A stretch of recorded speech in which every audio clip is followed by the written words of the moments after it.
How's it going, everybody? This is Catfish on Ice. Welcome in. It's your host, Chad Minton, on this beautiful, beautiful Wednesday, first Wednesday of September. We got preseason hockey this month for the Nashville Predators. The regular season is just over a month away. We are almost there, people. We've almost made it.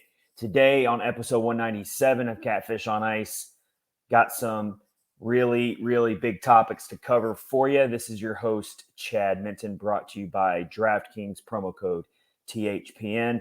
And of course, we are part of the Hockey Podcast Network. You can check out our YouTube channel and hit subscribe to watch exclusive live episodes before it drops on the podcast platforms. And we are on all of the podcast platforms, including Spotify and Apple. All right, I'm really going to focus on the foundation of this Nashville Predators team. And a lot of you might argue that that player is Roman Josi, but I actually beg to differ. I believe that it's Juuse Saros, and that player, known as Juice, only has 2 more years left on his incredibly bargain contract that he's currently under right now. So I want to break down all the possible outcomes that could happen. There's really 3 major ones that could happen over the course of the next 2 years before Juuse Saros hits unrestricted free agency in the summer of 2025. So I know that seems like forever from now, but the Predators front office already, right now, as we speak, need to be thinking about how they're going to re-sign him and how that's going to unfold. So we will break that down. Also, we've got the NHL Ironman himself, Phil Kessel, still out there available as a free agent. And there's been a lot of news lately that Phil Kessel is willing to give up that Ironman streak of over 1,000 consecutive games played. And he just wants to play. He just wants to be on the ice, even if it's for a smaller role, even if he is a healthy scratch on certain nights. So we will once again go back and revisit whether the Nashville Predators should show any interest in bringing Phil the Thrill to Smashville. I know the team store would like that. Sell a lot of Phil Kessel jerseys if Phil Kessel comes to the Nashville Predators. We do know that. So we're going to break that down a little bit. The national TV schedule is out for the Predators, so we're going to look at those matchups that will put the Nashville Predators in front of all of the national TV audience this year across the networks of TNT, ESPN, and Hulu. So we will look into that. This is, I think, the 3rd year that ESPN and NHL has renewed their relationship with each other. And it's, it's kind of been a little bit of a mixed bag of results with how that's growing. But still, when you see the Predators on national TV, it builds the fan base. It gets the eyes of the world on this franchise.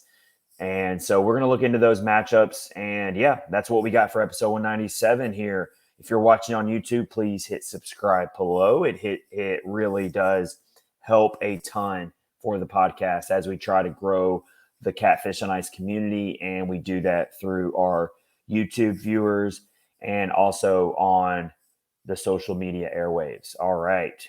Got this graphic I'm about to put up here that might blow your mind a little bit. So let's get into it with Juuse Saros, of course, and what his future looks like with the Predators. He is entering, believe it or not, his 8th NHL season, which is just crazy to think about. Let's put it into comparison with the all-time great of the Nashville Predators, and that is, of course, Pekka Rinne. Pekka Rinne was 28 years old, really, when he started to begin his rise into NHL elite company. That was just his 2nd season of full-time duty in the NHL. Pekka Rinne was 28 years old. Juuse Saros is about to be 28 years old. Just put that in perspective, going into his 8th NHL season. Pretty insane to think about. So, want to put on the bottom of on the screen here just the highest paid goaltenders in the NHL going into 2023-24. It might blow your mind a little bit. There it is. Highest cap hits for goalies in 2023-24 season. You see Carey Price at the top of the list at $10.5 million for the Montreal Canadiens. That is just an enormous cap hit. I know Carey Price is one of the great goaltenders of this generation, but 10.5 million tied into an aging goaltender for the Canadians is pretty rough. Number 2 highest cap hit is Sergei Bobrovsky at 10 million. Now, Bobrovsky went through a hot streak this past postseason, was a big reason why the Florida Panthers made their improbable run to the Stanley Cup final, only to lose to the Vegas Golden Knights. But 10 million tied up for Sergei Bobrovsky from the Florida Panthers. And number 3, this one shouldn't surprise you at all. Probably would assume he should be the highest paid goalie maybe in the league. A little bit short of that, but number 3 is Andrei Vasilevsky at $9.5 million from the Tampa Bay Lightning. I'm going to tie that into Juuse Saros here in a second. Number 4 is John Gibson. Gibson has been a great goaltender in his day, but look at the big drop-off from number 3 and number 4 when it comes to cap hits. You go from Vasilevsky at $9.5 million down to John Gibson at number 4 with a cap hit of $6.4 million with the rebuilding Anaheim Ducks, who figure to be a little bit better this year. They got some young talent. And when you have John Gibson in net, who faces a ton of shots, and he's a workhorse of a goalie, just like Saros has become, just like Vasilevsky is, and just like some of those other really good veteran goaltenders are out there.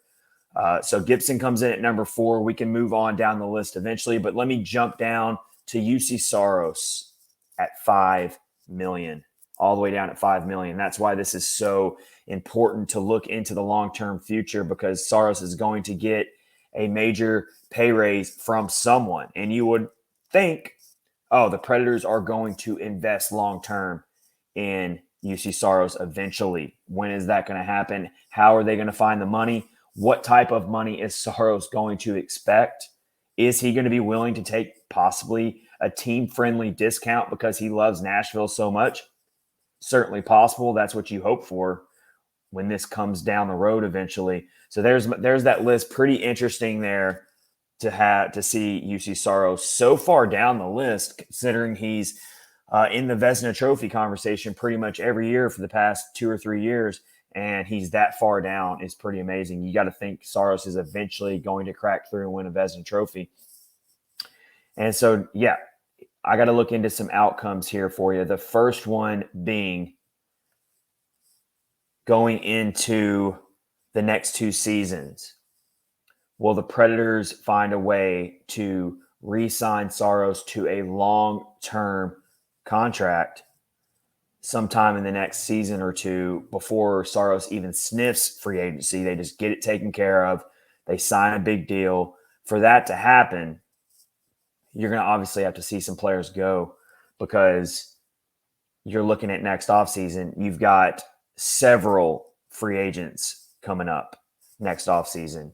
So if you're going to tie up money in Saros long-term, then eventually you're going to have to let go of some of these other players. It's just the way it works.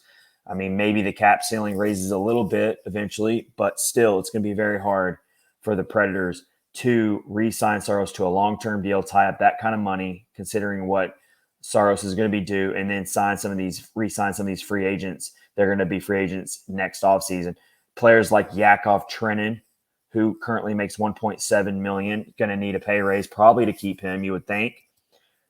That's going to be one to keep an eye on. Another one, you've got some fringe starters, Mark Jankowski, Kiefer Sherwood, Cole Smith.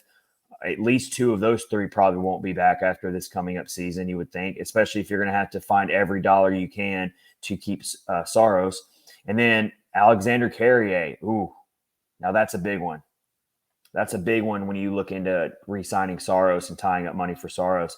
Alexander Carrier is an unrestricted free agent next offseason, and he's making $2.5 million right now. So he would probably get a pay raise as well, even if it's a slight one, which would make it more difficult to find money to re-sign Saros. So it just comes down to how invested do you really want to be in Saros long-term. Kevin Lankinen is his backup right now. He'll be a restricted free agent or unrestricted free agent next offseason. So obviously if you re-sign Saros in the next year, if that were to happen, then Kevin Lankinen is definitely gone next offseason, which I thought he would have been gone this offseason. So really, who knows? So that's one outcome. And I'm thinking Saros, if that were to happen, he gets a long-term deal, it would be somewhere in the neighborhood of at least 9 million minimum to keep Saros, for Saros to be willing to sign on to that deal. And you would have to give him a long-term deal for that money. I think Saros is going to get a lot of attention and is going to bet on himself. And for the Predators to be able to hold on to him long-term, they're going to have to give him that really long deal with some stability going into his prime at age 28. He's going to expect that. And this is something that's probably not going to get done in the next year. This is something that's going to really have to happen the season before he becomes a free agent. So that would be the next season, 2024-25. So that brings me to another possible outcome that this could all happen with Saros and the Predators. And that is the really dramatic one, which is Saros gets traded. And of course, this past season, we saw these rumors start to pop up that Saros could be traded. We saw him linked to the Kings at one point. And it's all about maximizing your return if you're going to trade a player of the caliber of what Juuse Saros would obviously be. He is the biggest trade chip on this team by far of realistic players you're going to trade. I don't count Philip Forsberg or Roman Josi, obviously, as players that you're realistically going to trade. I'm talking about players that could realistically possibly be traded. Saros is not a player you should just overlook as being possible trade bait for the Predators. And it's going to come up again this season. It's going to come up when that trade deadline starts to creep up on us next spring of 2024. You're going to see those rumors pop back up, and it's really going to predicate itself on where the Predators are at in the standings, obviously. And, you know, their ceiling is probably third place in the division, but their floor might be sixth or seventh. That's how uncertain this Predators team is. I'm seeing predictions all over the board. Some people out there are really, really high on the Predators. They could be a surprise team and that they could finish as high as third place in the division. Others, not so confident in the Predators, and they could fall back to sixth or seventh. So I'm thinking if the deadline approaches in 2024 and the Predators are a little bit of a disappointment and they're 10 points or so out of the playoffs and they're obviously not showing any type of potential to go deep in the postseason at all, then it's going to be really hard to justify not listening to trade offers for Saros. And let me tell you, the interest in the market is going to be very high in Saros with only 2 years left at that $5 million cap hit that he still has. If anything, teams will be interested in Saros just as a 1 to 2 year rental, 1 year half rental, a playoff. I mean, you get Saros added to your playoff team and you're already a really good Stanley Cup caliber team, and you add Saros for that cheap of a $5 million cap hit. And yes, you're going to offer some really valuable trade pieces in return to Nashville. So keep that in mind because I could see it happening. I could. It could happen the following season as well, although I feel like Saros' trade value is going to be maxed out. If you're going to do this, it's going to be maxed out this season at the deadline.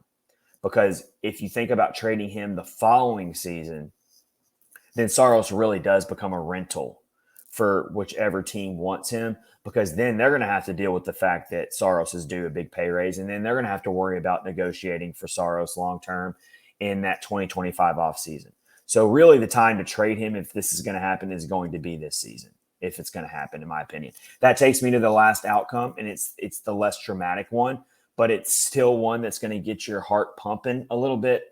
And that's if the Predators decide to just take the conservative approach of holding on to Saros for 2 more years because they feel like, you know what, this guy gives us the best chance to shock the world and do something special. If you had, what the old saying goes, you get into the playoffs, you get a hot goaltender, anything can happen. The Predators got their goalie that's more than capable to get hot at the right time.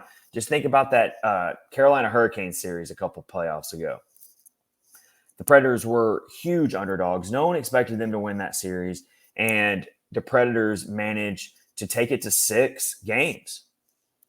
against the Hurricanes in that series, and a big part of that was Saros was spectacular. So let's see where it goes. But if this happens, you are really, really rolling the dice on Saros wanting to be here long term, because if he hits free agency in that 2025 offseason, you're really, really banking on Saros wanting to stay here. And I find Saros to be a really trustworthy type of player and a team first player. And I think he's definitely loyal to the Predators franchise. But when push comes to shove and you get a really, really good offer from a team on the open market that's much closer to a Stanley Cup than the Predators may be at that point, can you really expect Juuse Saros to say no in that situation? I could not expect Saros to say no in that situation. So, got to keep all that in mind. If you're asking me right now, sitting here in September, first week of September, before Saros goes into his 8th NHL season, if you ask me, the most likely of these three is that the Predators eventually re-sign Saros before he hits free agency, the first outcome that I talked about in this segment here. I think that the Predators are going, and new general manager Barry Trotz is going to show the ultimate loyalty to Saros. And I could also see Saros taking a team-friendly deal when it comes to cap hit in return for more of a long-term contract.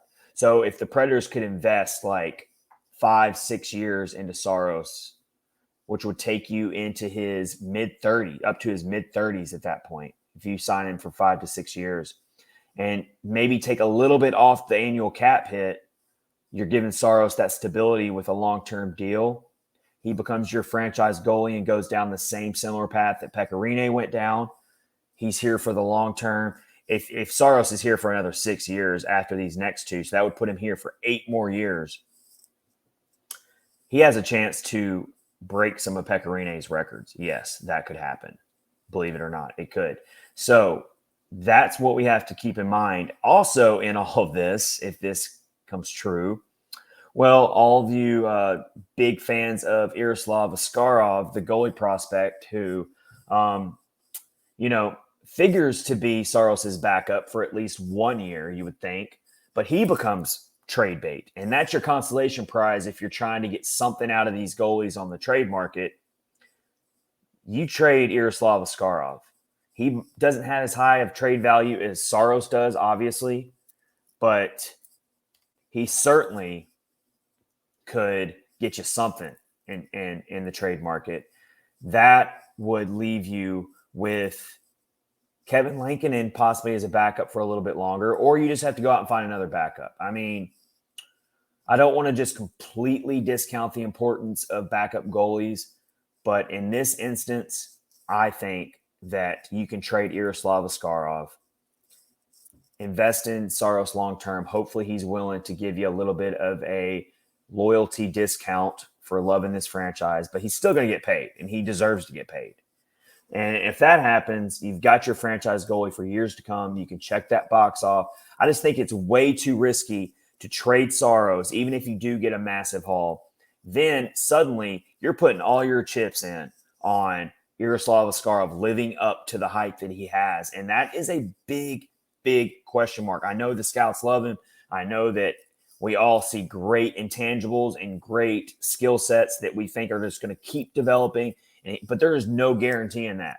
There's way more guarantee that Saros is going to continue to be the franchise goaltender and even trend upward and be even better. I just mentioned earlier in this segment, Pekka Rinne didn't hit his prime and start his ascension until around 2010, 2011, which was really only his second full season of full-time starting duty in the NHL. So Saros has got a big head start in his career, NHL career, over Rinne. Rinne started way later in his career, whereas Saros immediately came in and played a pretty significant role as Pekka Rinne's backup. He was immediately put on a pedestal as being the heir apparent to Pekka Rinne. So a lot of different paths here when it comes to Saros compared to Rinne. And so Saros, I think, has already proven himself enough to where you can feel comfortable about investing in him long term. So that's what I got for you there on Saros and his future outcomes with the Predators, as he has 2 more years left on his current contract. All right. Hit me up in the YouTube comment section below on what you think about what's most likely with Saros and the Predators after these next 2 years unfold. What do you see happening with all of that? All right, let's move along here and talk about another free agent that's still hanging out there, and that is Phil Kessel. I can't think of too many players out there that no matter who you're a fan of, what team you're a fan of, you love Phil Kessel. And I know there's a lot of people in Smashville that love Phil Kessel. And so I know people are sick of talking about this because it feels like it comes up every year. Will Phil Kessel be a good fit for the Predators? But I think it's still worth talking about because he still remains an unsigned free agent, unrestricted. And he has already made it very clear, according to Elliot Friedman, just over the last week or two, this came out from Elliot Friedman, that Phil Kessel is willing to take a much lesser role for the team that signs him, so they don't have to invest in giving him third line minutes or stealing away starts from younger players on the roster that you're more invested in for the long-term future.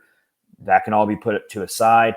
I think it's important to remember that Phil Kessel at this point in his career can still very much help a team's power play. Guess who needs help on the power play? Oh, I think the Predators do. You cannot dispute the fact that Phil Kessel will be able to get you some clutch goals in clutch moments. I think the Predators could use more of that. And Kessel is going to be cheap. I'm talking like $1.5 million, maybe around there at least, but probably about $1.5 million is fair. Sign him for a year. Kessel just wants to play. He literally just wants to play. He has a love for the game. He has, and he's going to be able to help and mentor any locker room that signs him. So at this point, Kessel could land anywhere. I think the more established teams that already feel really, really strongly about their Stanley Cup hopes probably would not see the point in signing Phil Kessel because they already feel really great about the roster. But when you're talking about these unknown and uncertain teams, like I feel like the Predators are, why not at least entertain the fact of bringing in Phil Kessel? And if you brought in Phil Kessel to this team on the Predators, all that really does is push out some of these other players that are fringe NHL starters at best anyway. So Cole Smith is gone. Michael McCarron gone. Dennis Gurianov, you signed him this past offseason, but if you throw Phil Kessel into the mix, then I'm mixing Phil Kessel in and rotating him in and out with a player like Gurianov. I'm rotating him in and out with a player like Kiefer Sherwood. No offense to Sherwood, but I'm going Phil Kessel all day. I just think he brings you more even at this age. But again, if you sign Phil Kessel, you're not going to necessarily start him every game, but you're definitely going to throw him in there to see if he can rejuvenate your power play, give you some scoring depth. I think the Predators badly need that if they really want to take that next step forward and become a viable playoff team. They got to get some depth scoring. They have to. They got to start giving goal support to the foundational player we just spent a whole segment talking about, Juuse Saros. Goal support is so important. I think that if the Predators can start giving some decent goal support to Juuse Saros, Saros easily can win a Vezina. But he's taken all of these losses because his goals per average is bloated a bit because he's just not getting the goal support he needs to win some big games for the Predators. You need the Predators to be a playoff team for Saros to win a Vezina trophy, first and foremost. So Phil Kessel, I think that he could definitely come in and help this team. Obviously, the Predators can afford to be a little patient on this because it doesn't seem like the market is super, super hot right now on Phil Kessel, which is understandable. I think no team is beating down the door to go get him right now, but I think it could definitely happen soon. And just to kind of give you some thoughts on the latest news about Phil Kessel, let's go to TSN here. This is from just one day ago from Chris Johnston of TSN. He talks about how Phil Kessel is definitely a player who is willing to take a decrease in minutes, not start every game necessarily. And from Chris Johnson, he says he's fine, quote, he's fine at this stage in his career taking probably not a big contract, and he's not expecting a massive role. I do think that will ultimately help him find a place, but who knows? Maybe if push comes to shove, it's going to have to start with a tryout somewhere. So Kessel could even end up doing a professional tryout for a team like the Predators, maybe.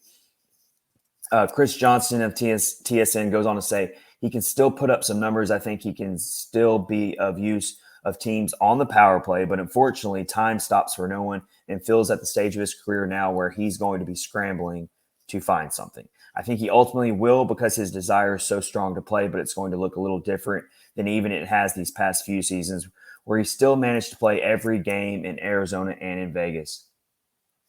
Yeah. So Kessel just won his third career Stanley Cup with the Vegas Golden Knights, but didn't really play much throughout their playoff run. But even with that said, Kessel put up 30-plus points, was a very efficient player. I've already kind of made the comparison to a player that the Predators got this past offseason for almost $2 million more per year, and that's Gustav Nyquist. I mean, is Gustav Nyquist really $2 million better than Phil Kessel? If you look at some of the numbers, it would suggest no. Phil Kessel was even at the age he is right now, was a much more efficient point producer than Gustav Nyquist was this past season. So just keep that in mind. So let's see where it goes. I think Phil Kessel on your fourth line for Nashville, starting every few games, could give you a spark. And if nothing else, it's going to give you a big boost to the locker room. It's not going to be an expensive deal. It's not going to be a high risk deal at all. So keep the Predators in mind as far as being a possible fit for Phil Kessel when he ultimately does find a landing spot. I think it's going to happen before the season starts. I think Phil Kessel is going to land somewhere, and he will go through training camp with that team, and we'll see where he fits and how many games he actually gets. He's got the Iron Man streak right now at 1,064 consecutive games. That does not count playoff games, just regular season games. But that is just hard to wrap your head around. It goes all the way. His streak started in 2009. In such a brutal and physically demanding sport, Phil Kessel has made 1,064 consecutive regular season NHL games. Why would you not at least consider signing a player with that type of toughness and with that type of experience, battle-tested experience? 3 Stanley Cups, is not asking for a significant role, but in key moments could still be a huge help to a team like the Predators. If the Predators were a team that didn't have a problem with scoring and didn't have a problem with their power play and their issues were lied elsewhere, then I would say, you know what, we can go ahead and bypass Phil Kessel. He's not needed. Phil Kessel could actually be a very valuable commodity on a team like the Predators for their fourth line. So let's just keep that in mind. All right, tell me in the comments below and hit me up on Twitter, X, at Chad_Minton or at Catfish Ice. Let me know how you feel about the possibility of Phil Kessel joining the Nashville Predators. Would that be crazy? Would that make any sense at all? Do you think that's just dumb? Let me know. I love to hear from you. Always interesting to talk about stuff like that. All right, let's move along here on Catfish on Ice. I'm going to tell you about DraftKings real quick. DraftKings is got a great offer for you right now because guess what? We finally made it. The NFL season starts this week with week 1. Can you believe we've had 7 months without an NFL game? Crazy, right? Well, good thing that's over. NFL is here, and DraftKings Sportsbook, an official sports betting partner of the NFL, is giving you a can't-miss offer for week 1. This week, new customers can get $200 in bonus bets instantly when you bet just $5 on any NFL game. DraftKings is hooking everyone up with game day greatness. All customers can take advantage of 2 new offers every single game day this September. So this offer runs all throughout September. Check the app to see what you get. Download now and use code THPN to sign up. New customers can take home $200 in bonus bets instantly just for betting $5.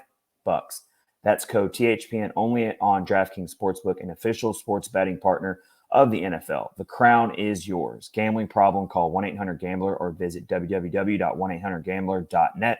In New York, call 877-8-HOPENY or text HOPENY. That's 467-369. In Connecticut, help is available for problem gambling. Call 888-789-7777 or visit ccpg.org.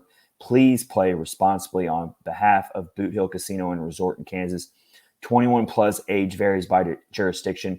Void in Ontario. See DraftKings.com/football for eligibility, terms, and responsible gaming resources. Bonus bets expire 7 days after issuance. Eligibility and deposit restrictions apply. That is DraftKings promo code THPN for our latest offer for you NFL fans as the NFL season is about to get underway. Fun stuff there. Excited to see that happen.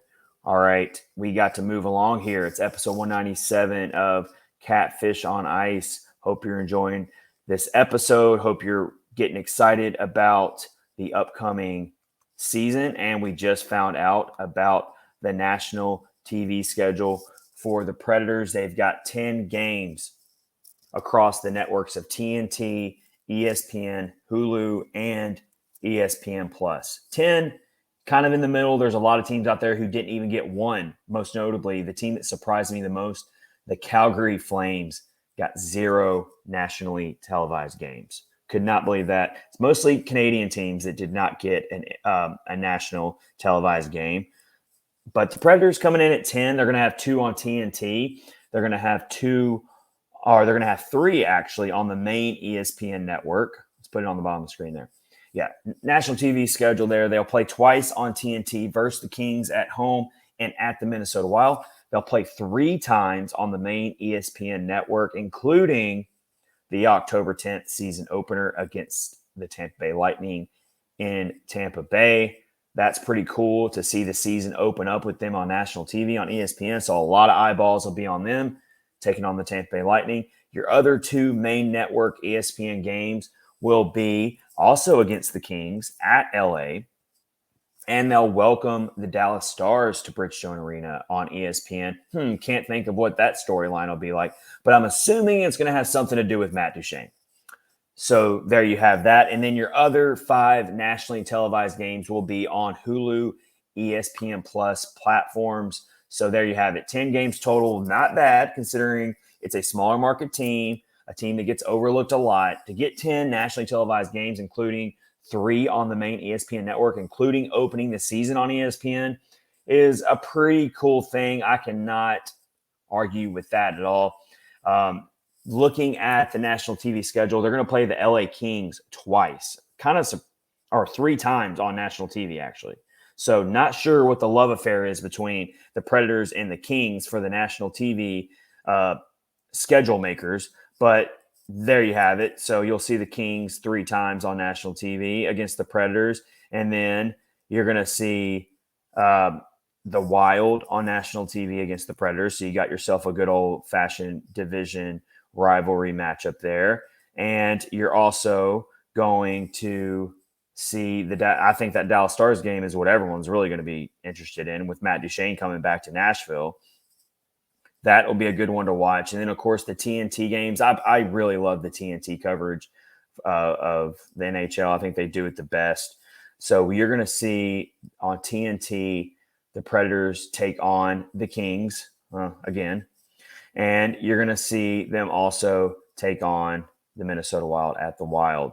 So, pretty good national TV schedule, if you ask me. Not bad at all.